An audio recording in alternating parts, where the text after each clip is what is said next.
Hello, friends. World War II is the most devastating war in human history. Numerous large cities were left crumbling after this war. Today, nearly all geopolitical events and international relations can be traced back to this war. Friends, I've told you many stories from What To in previous videos. But in this video, come, let's understand What To in depth, starting to end. What happened exactly? Why? And what was its impact? This is the story of World War II. It is difficult to track down one single event that sparked the conflict.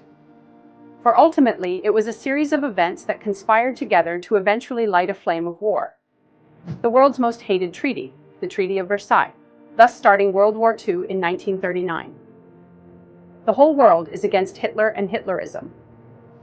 Let's begin this story in 1919, the year when World War I ended, and the famous peace treaty was signed, known as the Treaty of Versailles. This treaty contained an important clause, Article 231, which held that all the losses caused due to World War I, Germany was to bear the responsibility for all such losses. This clause is also known as War Guilt Clause, because basically it was trying to imply that regardless of the countries participating in the war, Germany was to be blamed for it entirely. France and Britain wanted Germany to pay heavy costs for losing this war. They wanted to recover their losses from Germany. As a result, according to the Treaty of Versailles, Germany was told to pay a fine of $33 billion to the other countries. In today's money, it amounts to around $270 billion. This is such a large amount that you won't believe that it was only in 2010 Germany made the final payment of this fine. It took almost 100 years. You'd wonder where this money comes from. Obviously from Germany, from its citizens. The first payment of this fine was made by Germany in 1921. Right after that, there was hyperinflation in Germany.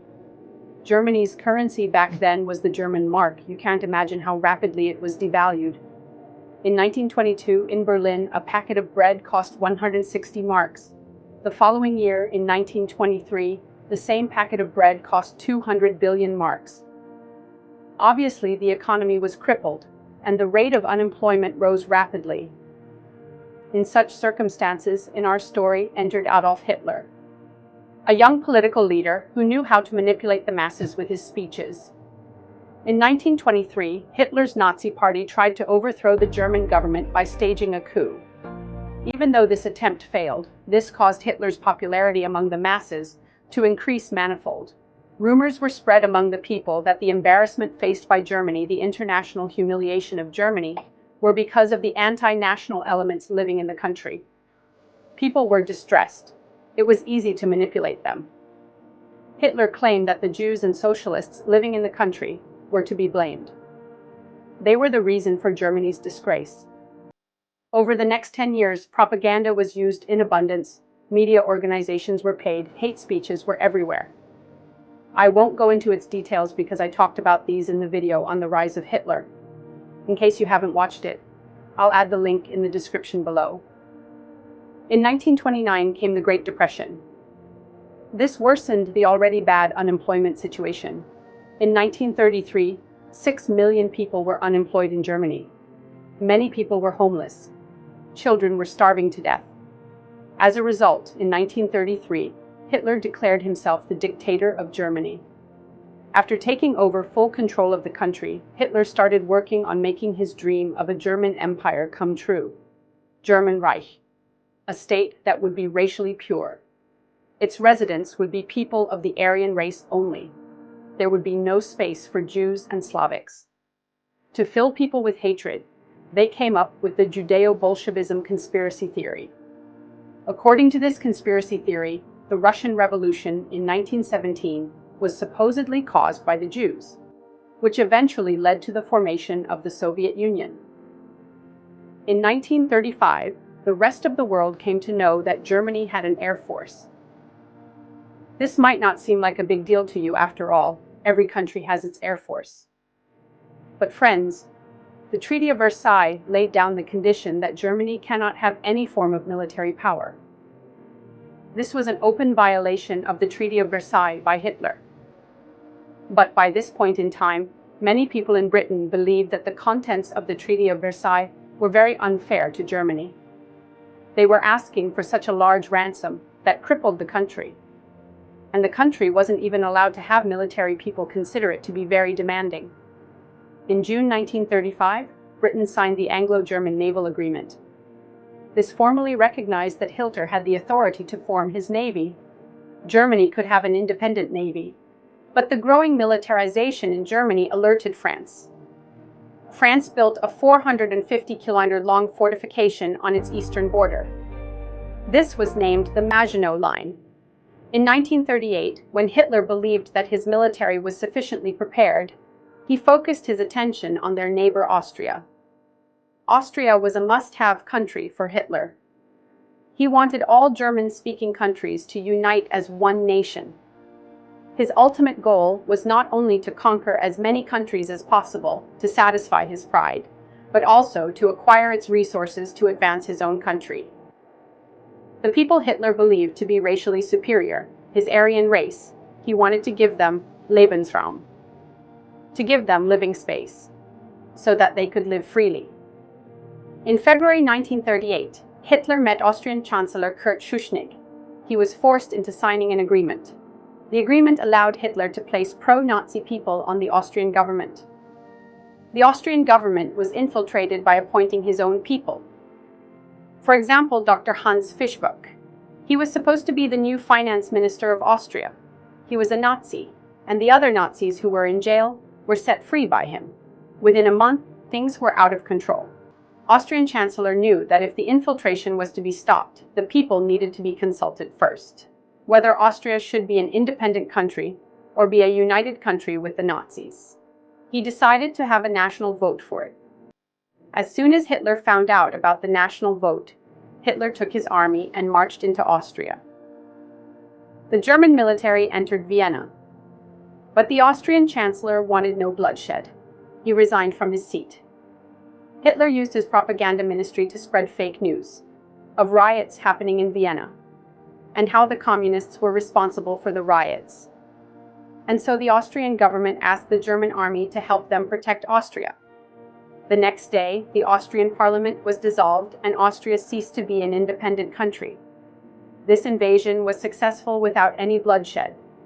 A major reason for this was that at this point, many people in Austria were in Hitler's favor. They were victims of the propaganda. They believed Hitler's invasion would help them, that Hitler could make their country into a superpower. After taking over Austria, Hitler moved on to the next country, Czechoslovakia. On Czechoslovakia's border, there was the region Sudetenland. Of the people living here, around 3 million were Germans. Hitler used that as an excuse to claim that region as Germans, due to the Germans living there. Here, British Prime Minister Neville Chamberlain came into the picture.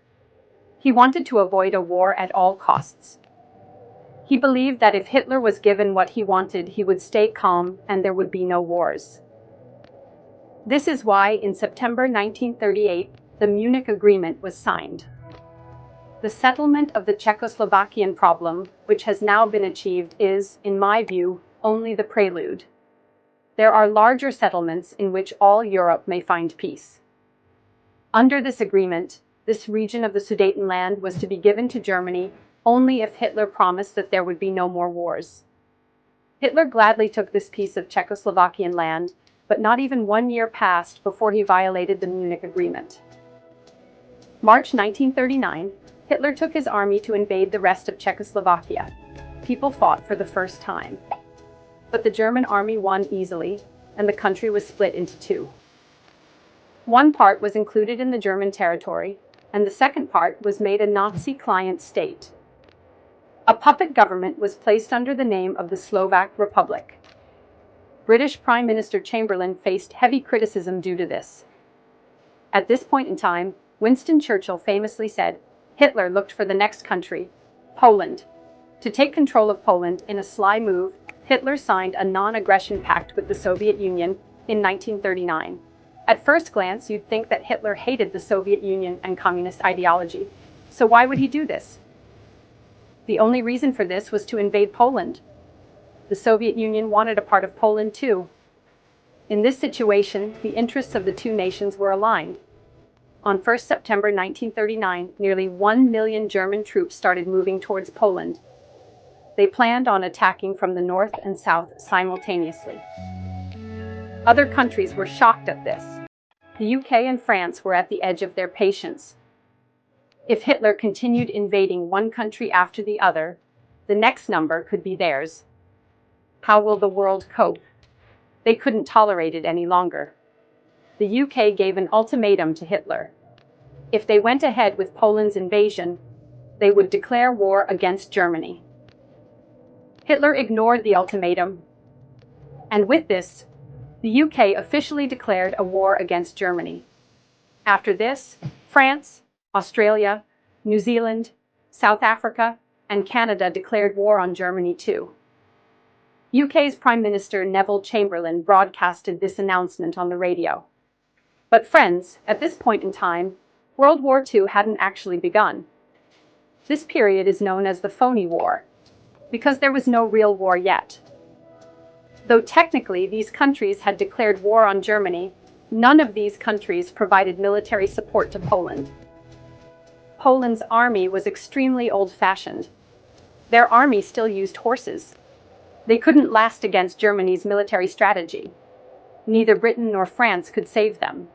Nearly 1.3 million people were mobilized in Poland, but it didn't even take 1 week for the German army to defeat them. On 8 September 1939, German troops occupied Poland. Friends, here it's important to mention Hitler's revolutionary warfare strategy, known as Blitzkrieg. Using this, Hitler successfully invaded several countries. This military strategy focused on speed and stealth. They used tanks to invade the countries so quickly that their opponents didn't have the time to think. And then, their air force would join from above. It was known as Luftwaffe. And the invasion took place at a lightning speed. In German, Blitz means lightning. Hitler focused on making the wars as small as possible. A war that could be wrapped up quickly, within less than a week. To maintain this blitzkrieg, German soldiers were given drugs. That's right. A drug by the name of Pervitin was quite common. Today, we know it as crystal meth. Confidential military communications revealed that the Allies suspected that the Nazis were using something to supercharge their troops. But they had no idea what it was. When this drug is taken, it takes away fatigue. One doesn't need sleep. It suppresses hunger and thirst, reduces pain, and gives a confidence boost to the user. Giving such drugs to soldiers proved enormously advantageous. Even if it was extremely harmful to their long-term health, in the short term, it was very useful in winning these wars. The defending soldiers would waste their time by sleeping at night, while the German soldiers could fight day and night and finish the task within 2 to 3 days. As we move forward with the story, you'd see how successful the Blitzkrieg military strategy was for Germany. Now, back in Poland, not only was Poland invaded by Hitler, but the Soviet Union was also invading it from the other side. After it was defeated, it was partitioned into two. Half of it went to Nazi Germany, and the other half to the Soviets. The logic used by the Soviets was that before the Russian Revolution, the area actually belonged to the Soviets. And so they deserved it. But from the Soviets' perspective, there was another country which was a part of the Russian Empire before 1917. Finland. Stalin was worried that Germany would invade Finland. Stalin couldn't really trust Hitler. The worst problem with it would have been that the city of Leningrad, where Stalin resided, was only 50 kilometers from the Finnish border. Had Finland been actually occupied by Nazi Germany, they would have been too close to Stalin's home. So without waiting for Hitler to try to occupy Finland, the Soviet Union asks Finland to hand over their territory to the Soviets. Obviously, Finland refused. And so the Soviets launched military action. The Soviet Union's army was much larger than Finland's. They had better equipment too. But this war lasted for more than 2 months, and the Soviets couldn't gain much. Finally, in March 1940, this battle was over, and the Moscow Peace Treaty was signed. According to this, 11% of Finland's land would be handed over to the Soviet Union. In the meanwhile, Hitler's focus wasn't actually on Finland. He was looking at Norway and Denmark. In April 1940, Hitler prepared his plans on how he could establish control over Norway and Denmark. On 9 April 1940, Hitler used his Blitzkrieg strategy to invade Norway and Denmark. This invasion didn't last long either. Both were small countries. How could they compete against the German army? The Norwegian government fled to London, and in London, a government in exile was set up. In Norway, Hitler established his puppet, pro-Nazi government. British Prime Minister Neville Chamberlain accepted his failure. The failure to protect so many neighboring countries from the Nazi invasion. Due to this, on 10 May 1940, he resigned from the position of Prime Minister. The seat of the Prime Minister and its responsibilities were handed over to the infamous Winston Churchill. On the same day, 10 May, Hitler launched an attack on France, Belgium, Netherlands, and Luxembourg. This was a declaration of an all-out war. Everyone could see that Hitler didn't intend to stop. At the beginning of the video, I told you how France had built the Maginot Line because they were worried that Hitler would attack their country. They were building a wall at the border. The French troops lined the wall to protect their country. The fate of Holland and Belgium, like that of Poland and Czechoslovakia and Austria, will be decided by the victory of the British Empire. On the borders of Belgium and Luxembourg, the Allied forces were stationed to protect them. Hitler used his trademark Blitzkrieg strategy.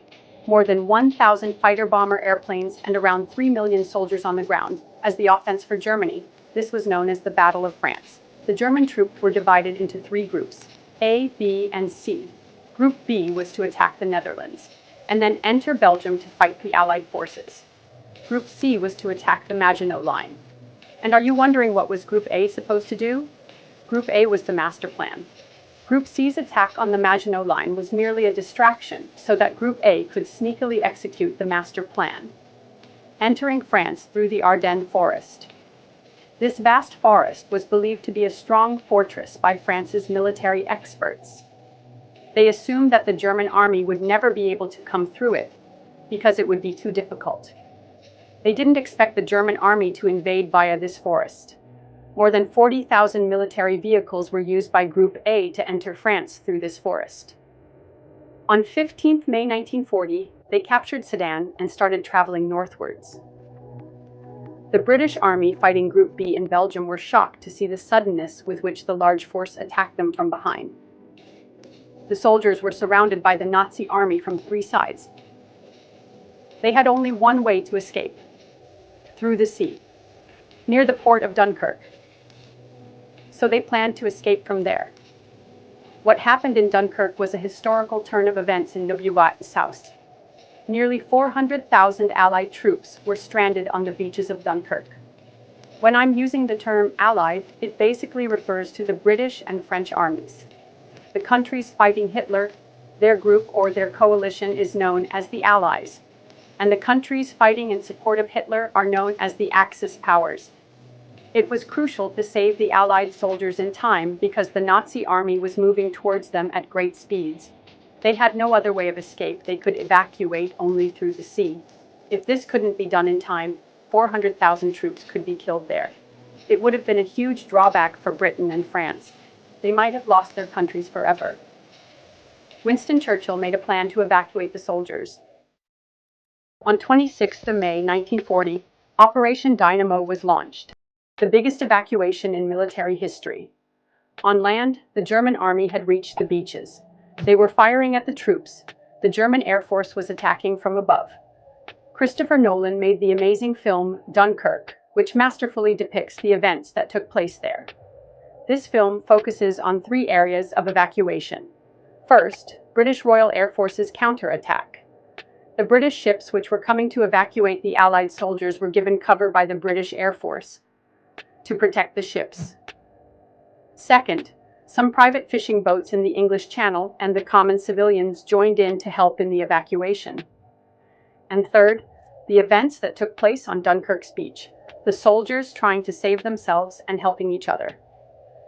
4th June 1940, nearly 350,000 soldiers were successfully evacuated, as you would have seen in the film as well.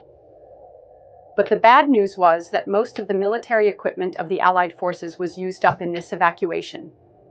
Some days later, on 22nd June 1940, France surrendered to Hitler. By this point in time in Italy was under the rule of dictator Mussolini. He formed an alliance with Hitler to wage war against France. The alliance of Italy and Germany was known as the Pact of Steel. The two countries declared war against France and Britain on 10th of June. By July 1940, the situation was that Hitler had established control over nearly all neighboring countries: Austria, Poland, Denmark, Norway, Belgium, Luxembourg, the Netherlands, and France. At this point in time, Hitler's Germany, Britain, and the Soviet Union. Germany and the Soviet Union had a peace agreement, so Hitler needn't be wary of the Soviet Union. He believed that the Soviets wouldn't attack Germany. He thought that Britain was the only remaining fighting Germany. You'd be wondering about America's role. Friends, America wasn't involved in World War II yet. America was standing back because after World War I, America wasn't interested in interfering with Europe's situation. It was clear that had they stopped fighting at this point in time, Hitler would have been the clear victor. Hitler had a major upper hand. So how did the situation take a U-turn? And Britain could defeat Germany? We shall fight on the landing grounds. We shall fight in the fields and in the streets. We shall fight in the hills. We shall never surrender. Friends, let's talk. Continue this story in the next video. Part 2 of the video on World War II. I know what you're thinking. This might sound vague to you, that you'd have to wait months for the part 2. Don't worry about that. I won't torment you with the suspense for too long, because this time around, both videos were shot together and edited together. Till then, you can watch this video in which I explained how Hitler used propaganda to brainwash German citizens. Basically, the way Hitler took over the government and control. There's an interesting angle to this story involving Albert Einstein.